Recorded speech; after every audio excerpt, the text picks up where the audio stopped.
আসসালামু আলাইকুম। কেমন আছেন আপনারা? আশা করি অনেক অনেক ভালো আছেন। চলে এলাম নতুন ফুড ব্লগ নিয়ে। ভিডিও শেষ পর্যন্ত দেখুন, আশা করি আপনাদের ভালো লাগবে। ডিম বার্গার বাংলাদেশ ও ভারতের রাস্তার খাবারের একটি প্রধান অংশ। বিশ্বজুড়ে রাস্তার খাবারের জনপ্রিয়তার মতোই ডিম বার্গারও ব্যস্ত নগরবাসীদের জন্য একটি দ্রুত, সস্তা এবং সহজলভ্য খাবারে পরিণত হয়েছে। ডিম বার্গারের সুনির্দিষ্ট কোনো জন্মসাল বা একক উদ্ভাবক নেই, তবে বার্গারের ইতিহাসে এটি একটি জনপ্রিয় সংযোজন। বাংলাদেশে ডিম বার্গারের ইতিহাস মূলত ফাস্ট ফুডের জনপ্রিয়তা এবং সাশ্রয়ী খাবারের সন্ধানের সাথে জড়িত।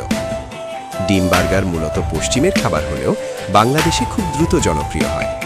সময়ের সাথে সাথে শুধু মাংসের পরিবর্তে ডিমের তৈরি বার্গার জনপ্রিয় স্ট্রিট ফুড হিসেবে প্রতিষ্ঠিত হয়েছে। বাংলাদেশে এগ বার্গার তৈরিতে প্রায় স্থানীয় স্বাদ বা মশলার ব্যবহার দেখা যায়। সাধারণত গোল বনরুটির মাঝে ভাজা ডিম বা অমলেট, মেয়োনিজ, পেঁয়াজ, শসা এবং টমেটো সস দিয়ে এটি তৈরি করা হয়। বর্তমানে ঢাকার মতো বড় শহরগুলোর স্ট্রিট ফুড সংস্কৃতিতে ডিম বার্গার এক অচ্ছেদ্য অংশ। এই সুস্বাদু ও লোভনীয় ডিম বার্গার 30 থেকে 40 টাকায় খেতে পারবেন। ডিম বার্গার মূলত পশ্চিমা ফাস্টফুড সংস্কৃতির সাথে স্থানীয় স্বাদের সংমিশ্রণে বাংলাদেশে জনপ্রিয়তা পেয়েছে।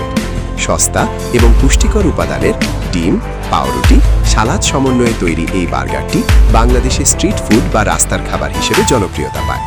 মূলত বিফ বা চিকেন বার্গারের তুলনায় সাশ্রয়ী হওয়ায় এটি শিক্ষার্থী ও সাধারণ মানুষের কাছে দ্রুত জনপ্রিয় হয়ে ওঠে। এই ছিল আজকের ভিডিও। আবার অন্য কোনো ফুড ভিডিও নিয়ে হাজির হব। সেই পর্যন্ত ভালো থাকবেন। আর ভিডিওটি ভালো লেগে থাকলে চ্যানেলটি সাবস্ক্রাইব করে পাশে থাকবেন। ধন্যবাদ।